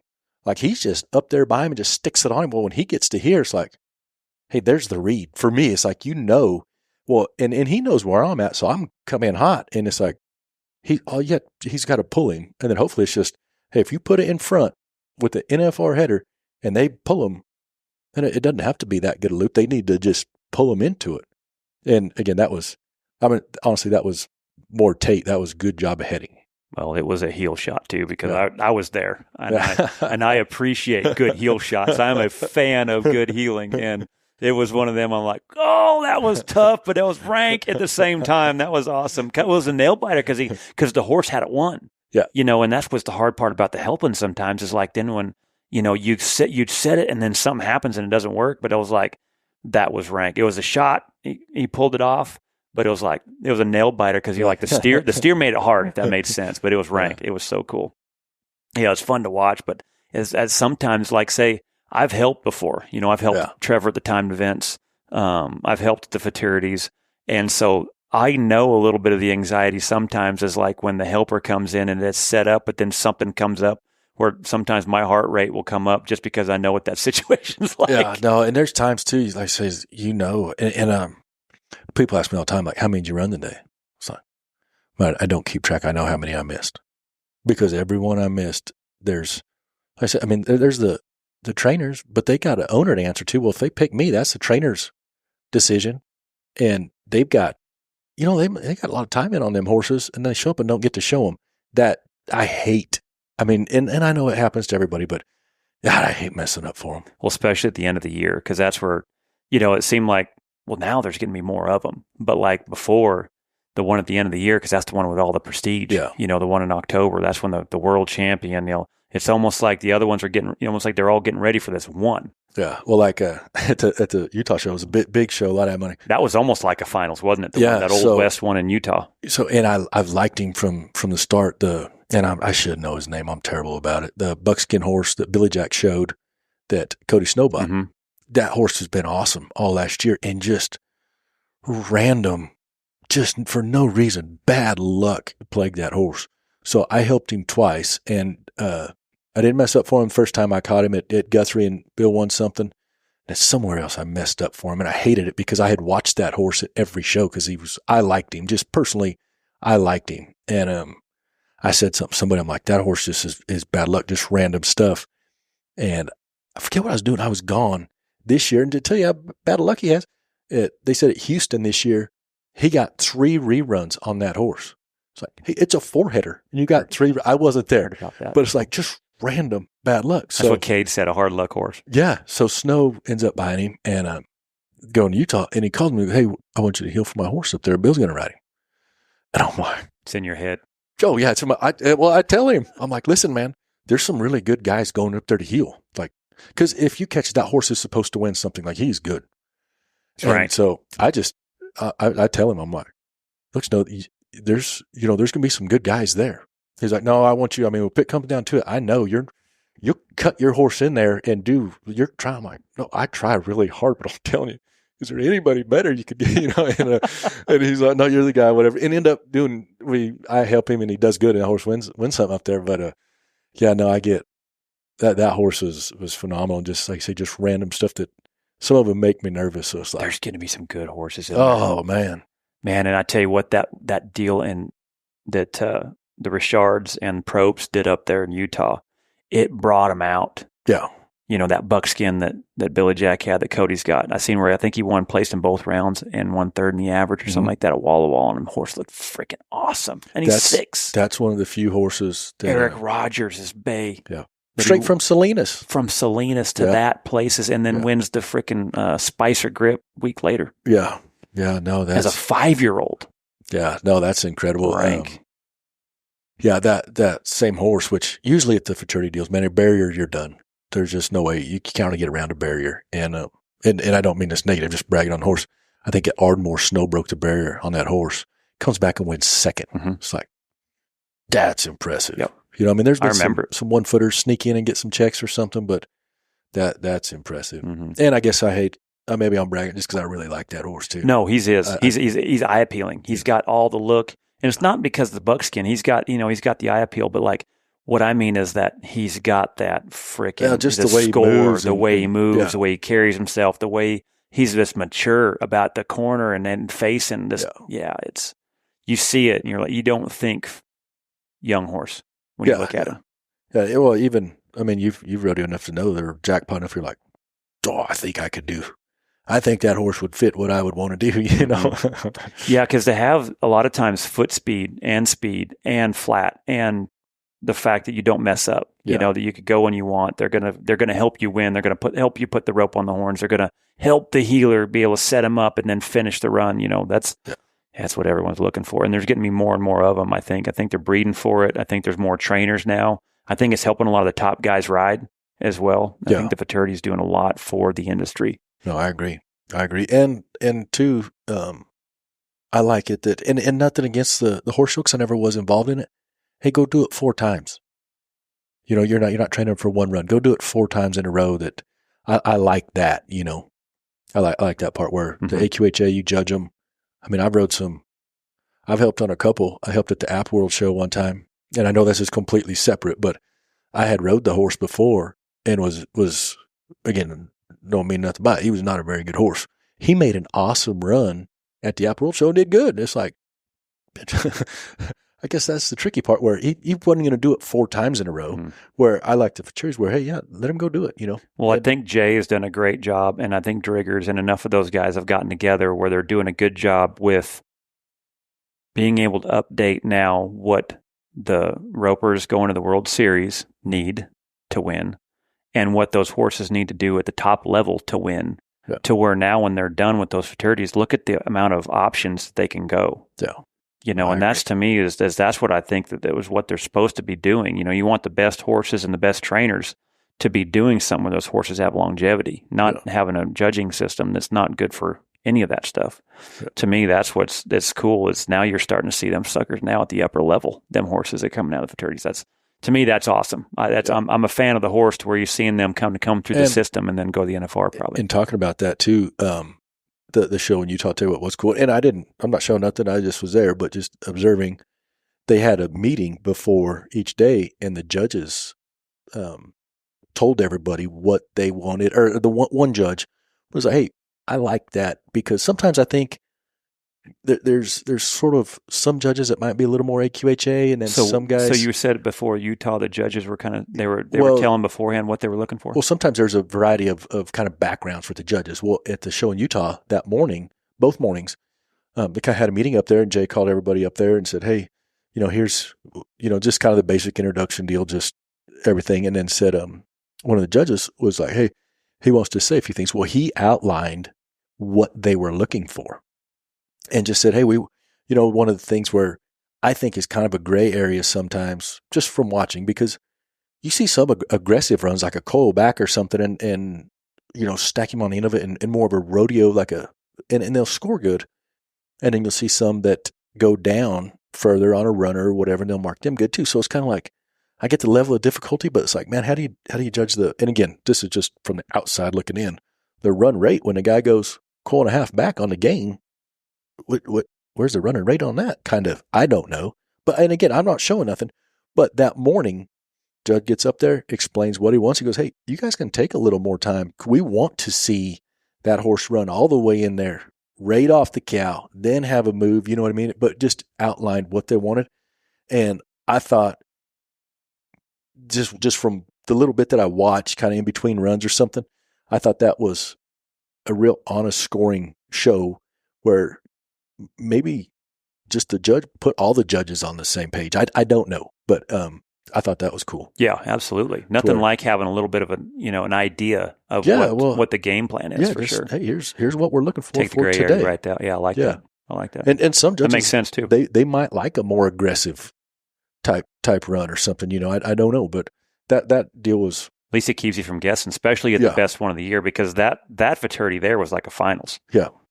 When you got a chance to win 100,000. Yeah, no, that's a finals almost. And he was afterwards. I don't even know if anybody. I think maybe Trevor asked a question or somebody said something, but he's like, "Do you guys have any questions for us before we get started?" It's like, pretty good idea. And I think they did it because that show up there too. There was new guys that maybe had one horse or whatever, and that might have been the purpose of it. But regardless, it was like, man, I liked it. Well, I remember the first futurity that Joseph drugged me to, and Jay was up there. And, of course, my dumbass, I got a question. Finally, Jay was like, Charlie, what are you? I'm like, I've never been to one of these. What's a good score? Yeah. Like, I don't know. What does this mean? What is that? Like, I was, and then Joe, of course, he's got his hat down over his eyes. Gosh, I can't believe I brought him here. I'm like, well, if I'm trying to, finally Jay says, just go rope and I'll let you know later. Yeah. Yeah, that's about how. But when there's $100,000 up, way different deal. Yeah, you know, you want to kind of let them guys know. The first show I go to, I had just bought my gray head horse, and I wanted to go somewhere and get some runs on him. So I went to Clay Logan had just an AQHA show at his house. So I just got him, and Ryan was going to go show something. He said, "You want to go?" I said, "Yeah, I would love to go, even semi-competition, and put some runs on this horse. Maybe it was before the BFI or something. Go there, get to run 2 or 3 steers." And he said, "I'm going to go to Graham. You want to go over there?" I'm like, "Yeah, I would love to." So we get over there. I'm like, "Hey, what do we want done?" And of course, Motu's like, "Don't break the barrier and turn the cow." I'm like, yeah. Well, he wins the Heelan that day, and we're over there. And Kate, this is the first one ever. So I just jackpotted, just kind of all the way to him. And Kate said, "You come back tomorrow?" I said, "I wasn't planning on it. I was just helping Motu." He goes, "You want to come back tomorrow?" I'm like, "Yeah, I can." So sure enough, we go back the next day. It's like, what are we supposed to go? Just whatever you did yesterday was pretty good. So he wins a 4-year-old deal in Heelan. And then my phone goes to ring, and all of a sudden I'm headed to Ardmore, But yeah, same deal. It's like, there's no questions. It was, hey, what are we doing? Well, just don't break the barrier and turn the cow. You got it. Cade, he's done a great job. It was so cool too to see where Cade struck just right not long after you get your own place. Yeah. Because I know what the stress is when you go out on your own. Now you've got your own billing system. Now you've got your own clients. Now you've got your own mortgage, all those bills that go along with helping. And then, within a couple of years after, he gets his own place, I think within a year, I think he got an AQHA World Championship, which helps create more business than the last 2 years on that buckskin horse. Yeah, and I know you caught part of it, but talking about Cade building his own place and stuff. Did you guys get to talk about the panel when he was on? No, we're going to talk about the panel, but it was cool to see. Like I said, like all of a sudden, then what's the buckskin horse's name? Is Hank. Hank.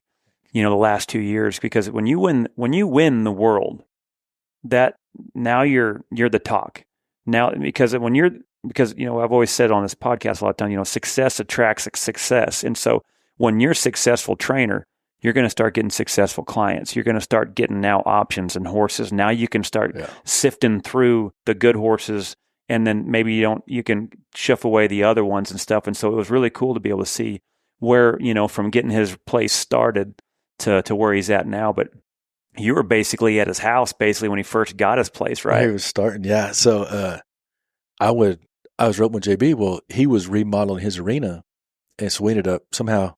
And I'd known Cade, like when he worked from Clay, like I knew him, but we were friends, but we weren't buddies. I didn't know him. So ended up going down there to practice, and we'd rope and kind of catch on. Well, I liked to rope, and I had a couple horses I was riding plus my own, and so we'd practice. Well, I might stick around and rope a little more. Well, then I'm like, "Hey, you rope tomorrow?" I mean, JB might be gone or whatever, and I was like, "You want to rope tomorrow?" Yep. Well, I just start going, and it doesn't take very long. If you've been around Cade, it doesn't take very long to get to know Cade. I mean, you're gonna figure things out. So it was probably about a week in. And yeah, I mean, he was working full time. Like he had horses stacked around there, and they all got rode. But yeah, he was still building his place, but he had what was required to make a living. Yeah. But that was it. You know what I mean? Like, and so, explain what required to make a living means. Well, I mean, at his point, literally, because we've all been there. Yeah, no. Most of his arena would hold cows in. You know what I mean? And he had his shooting boxes. But like it was, I mean, he had an arena, but I mean, it was panels. Like it was, they said it would hold the cows, but that was about it. And he could run steers in it. Mm-hmm. And so you bring him up, well, his gate up the return lane that held the steers in, the panel that held the steers up to load them, was terrible, man. It started out as like a normal round panel gate, but most of it was flat, and it was broke to where like it was bent and busted so much, like you couldn't lay it all the way flat to bring the steers up. The steers had to come around the end. And then if they were pushing back on it, when you chained it, you would not stand behind us. Like, hey, this deal's that thing gonna last, So I'm around there for about a week, and then one day I bring steers up and cage right there, and had a couple fresh ones. Maybe had like 6 fresh steers or something. I'm like, man, this gate. Which will test everything if anyone's having a fresh for sure. one. They'll test everything. For sure. So Cade's there. I'm like, Cade, I think this is it. I think today's the day. And he's like, what do you mean? I'm like, your gate. And he laughed.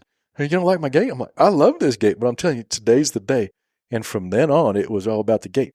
It never broke. Like, he literally built his place, and then he gets his barns built. And this is over, a year or two.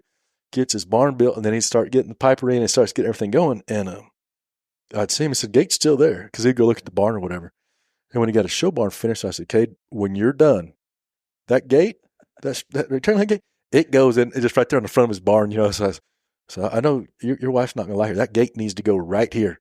And a sign that says, this gate built this place. Where we started. Yeah. Where we started. This is where it started, And he said he threw it away. Yeah, I was like, man. Shouldn't have. That thing should have been the Hall of Fame. Oh, maybe the only thing tougher than Cade on the place was that gate. Neither one of them were going to quit. But yeah, that was funny. I was always go back like today's the day for the gate, and it wouldn't give up. Everybody has that getting started. Yeah, because you're trying to get to where you can make a living. The niceness will come if you do good enough. Yeah, you're just trying to make a living. He had what he had. Had the horses and went to riding. Yeah, that was one of my proudest moments. That's what I was telling me. I remember when you guys were talking about that story in Fort Worth about the gate. Yeah. And, I remember one of my proudest moments was a couple years ago, and I was able to put continuous pipe around my arena. And that's my first piped arena. Yeah. Because that's I'd had an arena that went a few different places and replaced that panel. If it got too bad, you just went and got one. But because the main goal was to keep roping. Yeah, no. The goal is to keep roping where you keep making the money. That's funny. Yeah, no, that's fun. That's cool. Yeah, it's cool to see where he's graduated to from the panel to doing things real now. Building a place, doing it. Yeah. Mozi too. It's pretty dang cool having that indoor pen now. Oh man, yeah. Man, if you're training them and moving them around, it's pretty. It's a must in Texas. You can't rely on the weather. Yeah, no, like I said, and you get to where, like I said, there's no excuse for a day off to where it doesn't bother me. I'll just, hey, don't look for me on Monday. I got no shame to it. But it's like, for him, man, you got a barn full of them standing there. It's like, hey, you're working today. What, so I know you've been a fan, growing up, watching heading, watching heeling. You talked about Jake, you talked about some of the other healers and stuff that you kind of studied, but the switch ender, there's that elite group of switch enders. Who's kind of the switch ender do you thought? Mikey Fletcher, he asked on Facebook, like, who do you think's the best switch ender out there? The baddest switch ender? And then who was some of the ones that you looked up to growing up? Oh man, I don't know. There's, like you said, there's so many guys that rope good. It's hard to call that. I mean, I think when you get to, the group of guys like that, which I mean, obviously, you have to go with Clint Summers and Trevor. I think they're one of the two that have made the NFR that proved it. You know what I mean? They've done it both ends at the highest level. And Speedy, I think Speedy made it both ways. It's amazing how many of the top headers now that started healing. Yeah, and Dave Key started a healer, I think, didn't he? Mm-hmm. Yeah, I mean, there's so many guys that you go ahead and throw them in. It's like, shoot, man, whoever draws the best, I guess. JD was kind of one of the originals. Yeah, JD. Started off healing and ended up making the NFR both heading and healing. And he held that for a long time. Yeah. And then Speedy. And Speedy almost forgot because there's such a distance between when he healed and then when he showed up heading. It seemed like. Yeah. Well, you're definitely leading the charge on it right now, especially at the futurities. It's been been fun to watch. Somebody else asked too, and I always like these when they talk about that because there's a lot of times where I do a lot of youth clinics as well. And so a lot of times when you do the youth clinics, you kind of have to go back to when you were a kid again. And because first of all, you got to learn to talk to a lot of these kids at eye level. So you got to go back to when you were a kid and what your understanding was as a kid. And I kind of go that route sometimes when I do those is you almost self-reflect a little bit of, what would I have done better when I was that age that I know now? And I honestly think, like, when I look at where I'm at, is like, I wished I knew how to work as hard as I did at the end of my career when I first started. I wish I knew how that work ethic looked like. I wish I would have known how to find those opportunities, but it almost seems like sometimes you've got to go through that grind in order to develop a lot of the knowledge that you have. But right. When someone asks, when you were younger, what advice would you give yourself? Man, I don't know that I would. I think I think my biggest blessing in life that just happened to fall into place was the people that I ended up surrounding me. Just the guys in my life, or the mentors, or the people that were strangers that randomly come about. Well, it was a huge blessing to me. But looking back on it, there's a ton of stuff I would not do again. Like, and that's learning still. Well, I mean, shit. If I had to go through my heading career again, I'd probably quit. But at the time, hey, you got to try. That's the one thing I've always had a lot of, was try. But I think it's just like when a couple years ago, they cloned this. I say a couple years ago, forever. Was it Scamper? It's like, man, again, you could have the identical horse, but what made that horse what it is today might have been something it went through. Hey, what got me here was probably a horrible idea that was a struggle that I might have learned what has gotten me here, So I guess if I could shortcut something, I might not be the same person, or might not have ended up down the roads I went down. Yeah, Ken Bray says you learn a lot on how the playground works when you get those bloody noses. Yeah. And it is. There's a lot to that experience of, oh shit, that didn't work. Yeah, no, I've had a couple guys, and like I said, I've been real lucky. Like I had one guy tell me one time, because I do think even what we're doing here, I've always looked, I say always, the last 10 years, 15 years, I've always kind of been looking for something that interests me. Like I have such a drive and such a passion for roping that I love it. But there's a shelf life. Like if I wanted to make a living doing something, I want to find something that I have this much drive and passion for, because you got to love something to be good, to be really, really good. You got to love it. Yeah, I 100%. So I don't know anything. All I know is roping and horses and cattle. Like I don't have a hobby. I don't, like this is all I ever wanted. So I've always looked for something, and had a guy tell me one time, it doesn't matter. Whatever you do before you're 35 is wrong anyways. So do something regardless. Like rodeo, whatever you can do, just do something. You've got to try. That's one thing everybody's had in common, is you've got to try. And then I talked to another guy, talking about obviously getting to the point where like, hey, I would like to start making some money in life. You know what I mean? Oh man, you don't make any money until you after 50, because you're not worth it.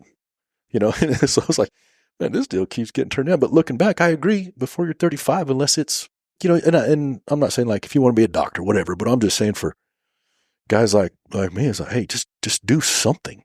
If it doesn't work, you're going to starve to death, and you're going to figure out you got to do something else, but do something. You're one of the ropiest guys out there, and it's it's like I said, it's been very kind of a blessing in my opinion for a lot of the guys that rope really well, that have a high team roping IQ, that can do both ends.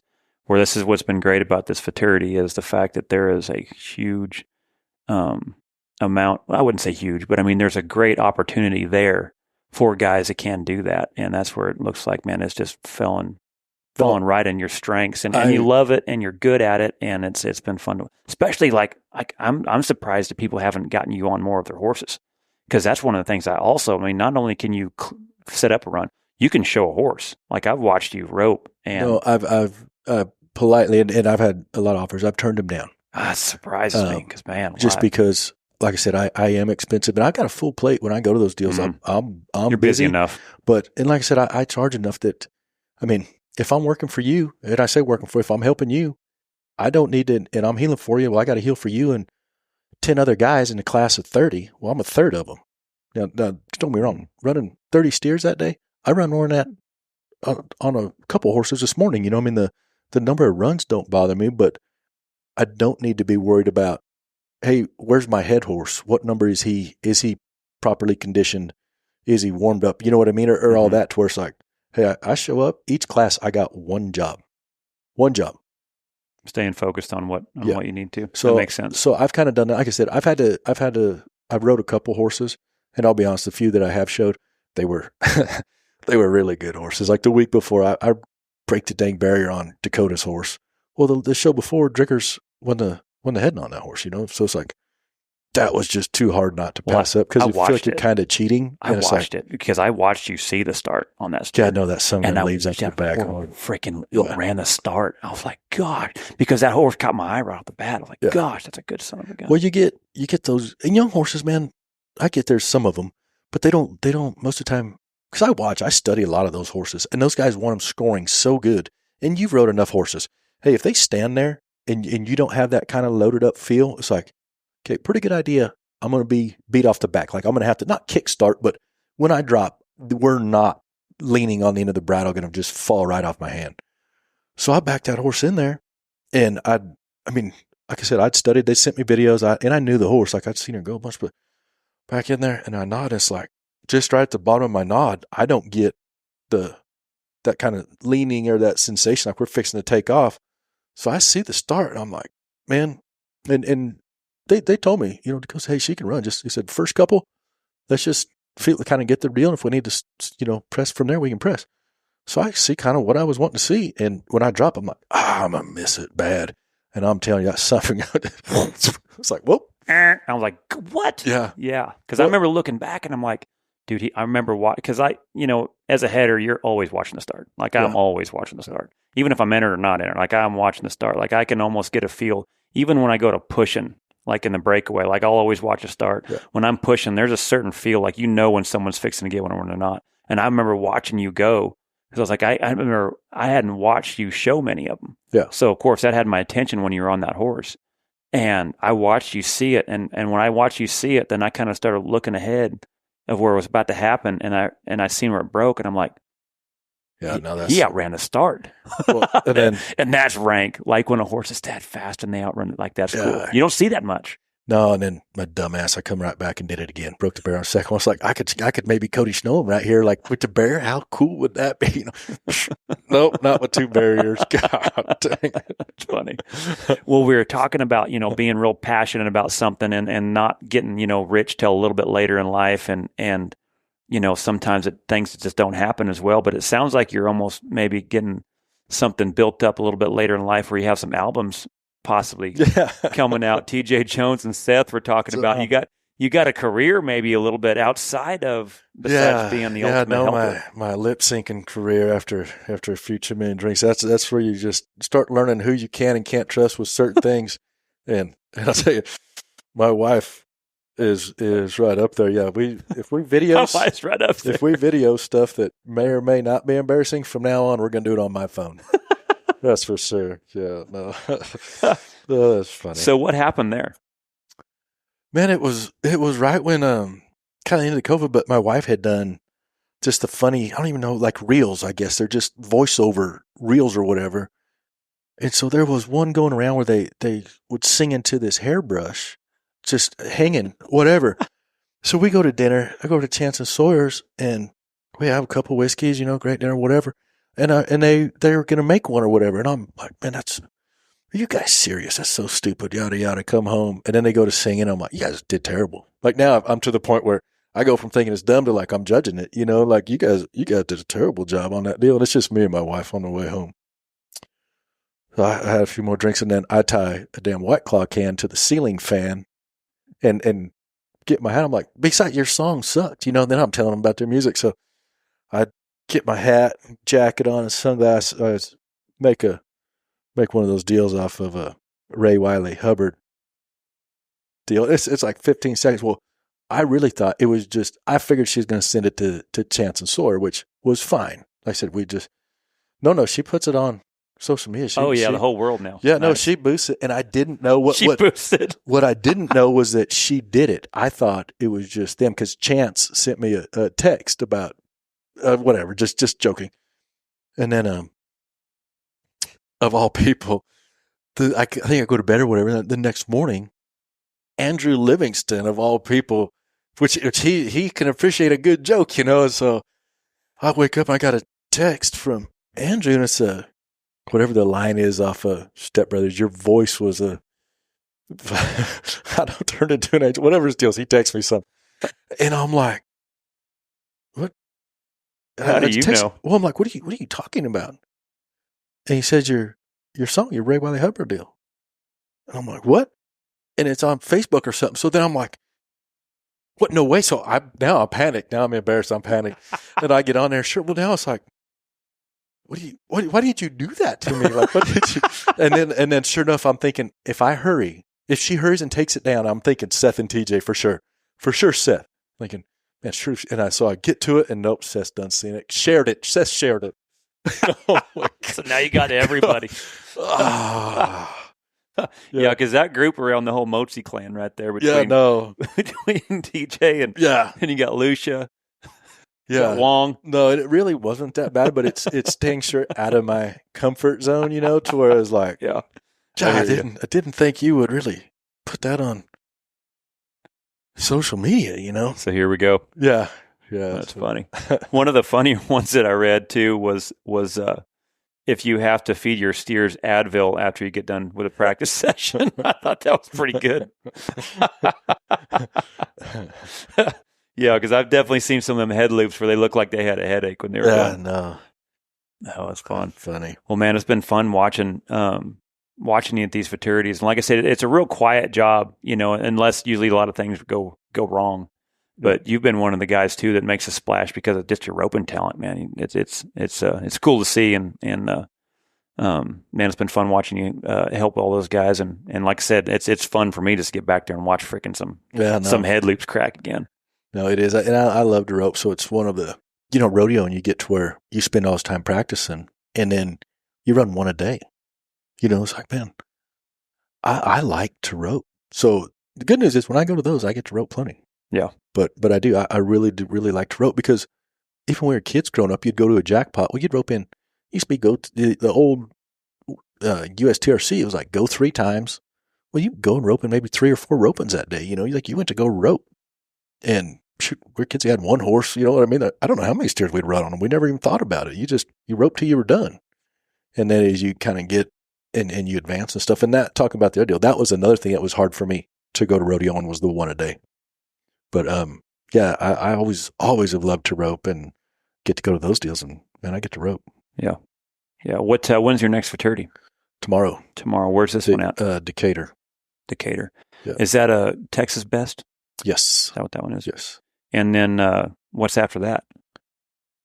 After that would be the big show, the show in Fort Worth. In Fort Worth. Yeah, and then I think there's a Gold Buckle in November in Abilene. Okay, and that's Driggers. It's Driggers, yeah. Gotcha. Yeah, I need to learn more about that one. I've been trying to get. I had Billy Myers on there. Yeah, for sure. Guy needs to look into that one, just because they weren't as big of classes. But I've just seen, and I usually don't pay attention. Like, I'm a flat fee guy. I try to do the same job for everybody. Mm-hmm. But I've seen some of the checks that have been coming out of there, and guy needs to pay attention on those. Yeah, for sure. Yeah, that's impressive. Yeah, that's going to be a good one. Abilene's a good spot, too. It's a good facility over there. Yeah. Right on. Well, thanks, man, and appreciate you coming on. And yeah, perfect. And, do good out there. You got it. Thank you. Say bye.